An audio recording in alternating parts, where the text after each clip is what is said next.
There is another winter storm forecast for today.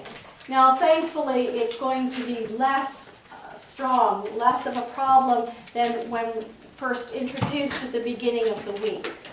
But you know, each time one of these storms comes in the forecast, the salt trucks are going to be out pre-treating the roads. Anne Arundel County has 11,650 tons of salt stored in 7 covered facilities. Their goal is to salt the roads prudently so as to minimize the harm to the environment while still achieving safe winter road conditions for the drivers. Still, it means that there is going to be more salt on our cars, more salt on our boots and on the mats inside of their cars, more salt stains on the hems of your pants. I don't think this is what Jesus had in mind when he told us, "You are the salt of the earth." His salt and light declarations feel more like a Valentine's love note than a salty complaint. Over the past several weeks, we've been learning about Jesus' call to ministry through his baptism, through the way that he called others to join him. And then last week, we began to explore his teachings by rehearing the Beatitudes, which initiate his great Sermon on the Mount. When Sarah preached last week, she said that the Beatitudes were not Jesus' entrance exam to heaven. Rather, they described the gifts that God was giving. And she said that we could live into that model of the Beatitudes with simplicity, hopefulness, and compassion. I can imagine Jesus walking up the mountain with his disciples and the other curious people that were following him, and sitting down in maybe a quiet place where people could hear him, and looking into the eyes of those people and feeling their suffering enter his heart. Not just the individual sufferings of things like lost crops and illness and maybe relationships gone bad, but the whole suffering of a people. At that time, the Roman Empire in most places brought hope and optimism, even if achieved at the point of a sword, because by and large the conquered people cooperated everywhere except in Palestine. Contrary to Roman tolerance for many gods, the Jews of Palestine held tenaciously to the notion of one God, their God, who had revealed to them a distinctive culture as the chosen people.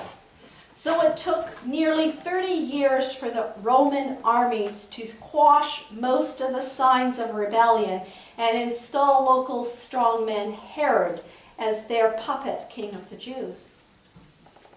And so when Jesus sat down on that mountain, the people were ruled by Pilate in the south and Herod Antipas in the north.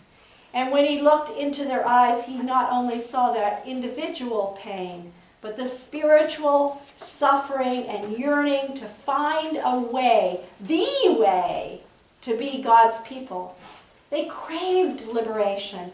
God had freed them once in Egypt. What would it take for them to be free from Rome? And so Jesus takes a deep breath. And he inhales their sorrow, and then with his words of beatitude, exhales the hope of God's kingdom. He uses broad strokes to paint a picture of God's favor found among the powerless, the poor, the meek, who yearn for God's faithful intervention. And the second half of each beatitude is a promise of God's future reversal of those imperial situations. He paints with broad strokes of hope and then says to the disciples and the others who are listening, you are the salt of the earth. You are the light of the world.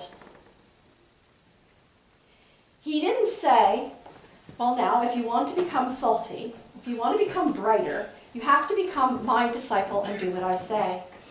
Each person already had what it took to participate in the blessings of the big picture. Gifts of mercy and justice and purity and peacemaking already shone through them and through us. And so Jesus painted these broad strokes of hope and used the image of salt and light to inspire and encourage and exhort the disciples and us today for ministry. He wants us to pick up our brushes and start painting in that picture with him. You are salt of the earth. In Jesus' context, roads had been built to transport salt. Military campaigns had been launched to secure it. Taxes were levied on it. And in some cultures, it had been used as money or payment for wages, which is where we get the word salary. Salt continues to be vital to our generation. Our Monday Lunch and Learn group helped construct this list of ways we use the salt and how God helps us be salty. Salt brings out the flavor of other foods. For example, chocolate cake is not as chocolatey if you don't add that pinch of salt. So we are to bring out the best in others, not just spice up their life with entertainment, but to teach and empower them so that they can flourish. Salt changes the way other things work.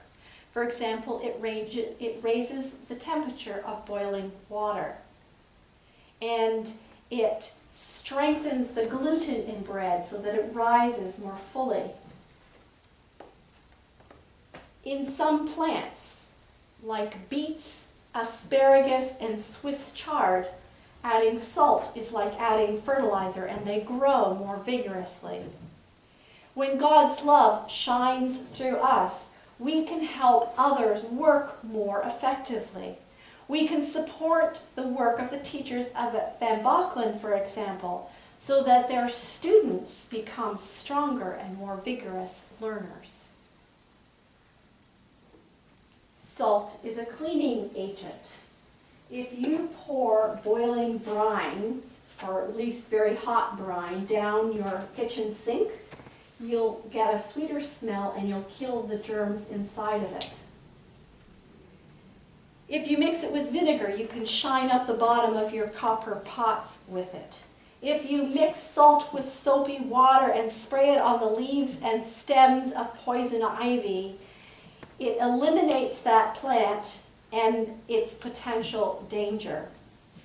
We can create safe places for our children to learn and for our teens to wrestle with their doubts so that they have a faith foundation to support them when life's challenges come their way. Salt melts the ice, opening roads for safe travel. We can melt hate with patience and self-control and kind words. By finding common grounds and looking for the good in others, we open the routes to new relationships and new possibilities. Salt heals. You can gargle with baking soda or salt to cure mouth sores and sore throats. You can soak in a bath of Epsom salts to heal hurting muscles and small cuts and bruises. We can offer Christ's forgiveness. We can let others soak in love, in our love and in God's love, until they feel whole again. Now, I said this passage sounded like a Valentine's note rather than salty grievances because Jesus said we are salt and light. He named the gifts that we already have in us. And perhaps you've done this with your own children or grandkids too. Sometimes kids just don't see their own potential, and we have to name it for them. Frank and I went and visited our grandchildren this weekend. And my granddaughter, who turns 8 very shortly, suddenly has reached that stage where she's finding reading a little bit hard because she loves books, but what she loves best is to make up the stories that go with the pictures. And at 8, when you start reading chapter books, you're expected to read the words that the author has written and understand and report back on the author's story, not your own. And so as she's being corrected over and over again in school, she thinks that she's no good, she's not a reader anymore. But I know that if she continues practicing, that over the long term, she's going to build up the literary skills, and then she's going to have all the words and writing skills that she needs to write her own books. And she'll be able to use her own imagination to its fullest. So I tell her, you are a reader. You just need to practice. Come on, let's get a book. We'll read it together. Keep going. And we build up her confidence. For salt to do its job, it has to be used. If you asked a chef, did you add any salt to that meal? And the answer had better not be, well, I have this lovely shaker of salt right beside the stove. Isn't that good enough? To need salt and have salt and not use it is foolish. So likewise, we exist for mixing it up with the world. Which brings us to that last passage and the way that the Jews had been thinking at that time. In Jesus' day, different groups of Jews tried to find the best way of following the laws of Moses so that they could obtain God's blessings of liberation from the Roman oppression. And so we see that the unsigns withdrew into monkish communities, in caves in the barest deserts, to maintain the purity of the law. While the zealots advocated revolt to throw out impure foreigners, the Jewish council called the Sanhedrin, what did they do? They figured it was best to collaborate with the Romans to gain power and get some Jews to govern. The Sadducees did not believe in an afterlife or divine intervention in this life, so they cooperated fully with Rome in order to achieve material success immediately. And then there's the Pharisees. They get a bad rap a lot of times in the Bible. But actually, this is the group that I feel more connected to. Because they're trying to balance what's happening in their real world. They're trying to negotiate with that government while still holding the high standards of purity, particularly in matters like Sabbath observance and festivals and impurity. So if it was us, think, wouldn't I, and I do, it'd be like pushing for fair housing legislation down at the county while still maintaining that it's important to go to church on Sunday. And it's important to try and follow in Jesus' ways and do your best and recognize the Easter and Christmas celebrations. To each of these groups, Torah was the way of life, granted by God within a covenant of pure grace. They followed that main invitation to be holy as God is holy. Then there's Jesus, not such a rule follower. He healed on the Sabbath. He associated with people outside of the law, even inviting them to come and eat with him during the festivals. But Matthew tells us that he fulfilled the law. The law was God's gift to the people to help them live peaceably with each other and to keep them close to God. Jesus returns again and again to the core of the law, to love God with the whole of your heart and your mind and your strength, and to love your neighbor as yourself. His whole life, he tried to teach us and to show us how to live peaceably with each other and to draw closer to God. Ultimately, through his death and resurrection, he did that for all, forever.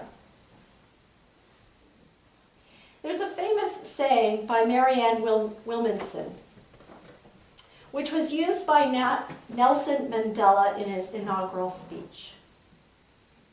Our deepest fear is not that we are inadequate. Our deepest fear is that we are powerful beyond measure. We are born to manifest the glory of God that is within each of us. It's not in just some of us, it's in all of us. And when we let our own light shine, we unconsciously give other people permission to do the same. As we are liberated from our own fear, our presence liberates others. Jesus gave us these love messages to overcome our fear of inadequacy so that we could find our liberation and liberate others, so that we could live into the model of the Beatitudes. You are the salt of the earth. And we all are. Our body contains the same proportion of salt as does sea. By weight, there is 0.4% salt in our bodies. We are salty people. We are made by God to make a difference in our world. Or as the YouTube messenger that Sarah told us about last week, Kid President, says, you are awesome. You are made that way by God. You are made from love, to be love, to spread love. If hate had a bullhorn, love is still louder. Let your light be loud. You are awake. You are awesome. Live like it. You, all of you, are the salt of the earth. Go and be salty. Amen.